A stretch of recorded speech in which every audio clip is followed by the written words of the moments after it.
Welcome to the Explainer. So if you're an athlete, there are three little letters that can literally shatter your entire season. ACL. An ACL tear is hands down one of the most devastating injuries in all of sports. It kicks off this incredibly grueling physical and mental journey. Today, we're answering the central question that haunts pretty much every injured athlete. Why is the 12-month recovery timeline biologically non-negotiable? Like, why can't you just tough it out and heal faster? Just to wrap our heads around the sheer scale of this issue, think about this. There are over 200,000 ACL injuries every single year in the US alone. To put that into perspective, that is enough people to pack out several massive football stadiums. We're talking everyone from weekend warriors to seasoned pros having their athletic lives completely put on pause. It's a massive disruption, and it requires a massive, scientifically structured response. And for all those athletes, there's a really stark reality staring them down. 9 to 12. That is the average timeline, in months, to safely return to full sport. Now, I know it's a bitter pill to swallow when you're used to just pushing your body to its absolute limits, but as we're going to uncover today, this 9 to 12-month window, it's not a test of an athlete's willpower. It isn't about pain tolerance. It is a strict biological sentence, dictated entirely by cellular science. Okay, let's dive into this. Here is our roadmap. We'll cover the 12-month sentence, protecting the new graft, the ligamentation paradox, the psychological battle, and finally, passing the final test. Starting things off with Section 1, the 12-month sentence. We really need to frame exactly what happens inside the knee during the injury, and why waking up from surgery is literally just stepping up to the starting line of a marathon. Now, you might think most knee blowouts happen from massive violent collisions, right? Actually, no. Roughly 70% of ACL tears are completely non-contact injuries. They usually happen when an athlete suddenly decelerates, lands awkwardly from a jump, or tries to pivot really sharply under a heavy load. You see, the ACL is the primary stabilizing ligament of the knee. It controls rotational movement. So when you change direction too fast, the ligament stretches way beyond its absolute limit, and it simply snaps. And that leaves us with a fundamental anatomical problem. A torn ACL cannot heal itself. It lacks the adequate blood supply needed to knit itself back together. So what happens? The surgeon has to completely remove the shredded ligament and reconstruct a brand new one using a tendon graft. This is usually taken from your own patellar tendon, hamstring, or quadriceps. So your body now has a piece of tendon trying to act like a ligament. And that one fact dictates everything about the next year of your life. Moving right into Section 2, protecting the new graft.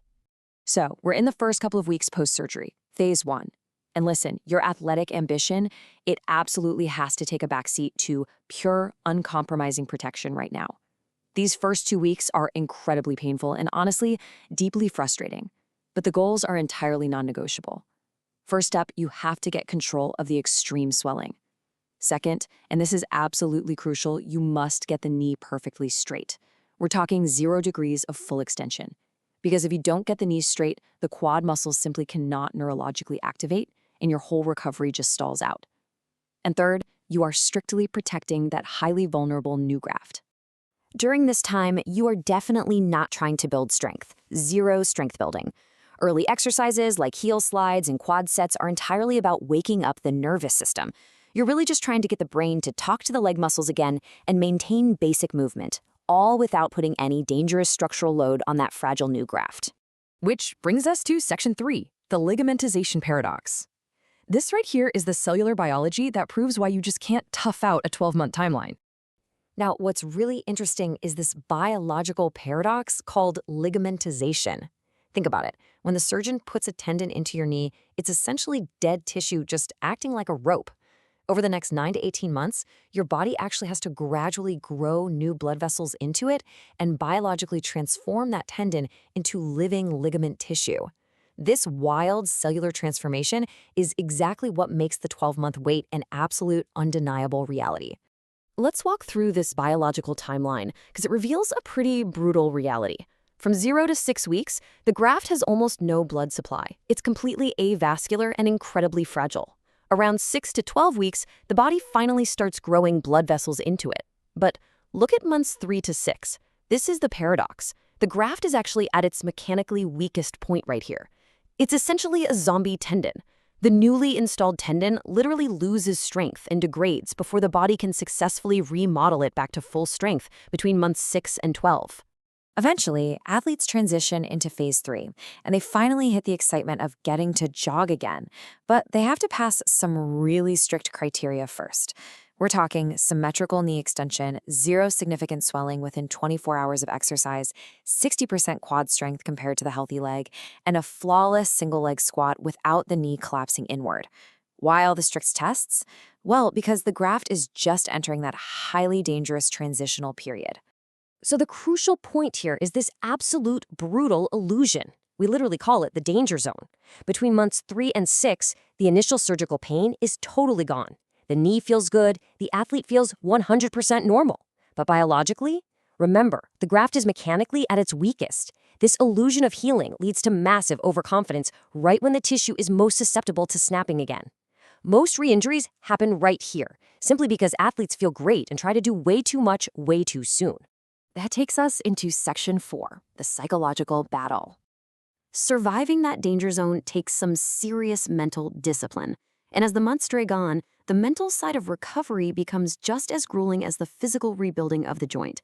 This number is staggering. Up to 40% of ACL patients suffer from something called kinesiophobia. Basically, this is an intense, paralyzing fear of re-injury, specifically when they're asked to start returning to sport-specific movements like jumping and cutting. It's like the brain throwing on the emergency brakes to protect the body. And you know what? That fear has very real physical consequences. If an athlete tries to hide their fear and returns with a low psychological readiness score, they face a 3 times higher risk of re-injury. No way, right? But it makes sense, because mental hesitation actually alters an athlete's physical movement mechanics. If you don't trust the knee, you overcompensate, you load the joint awkwardly, and you drastically increase the risk of blowing the knee out all over again.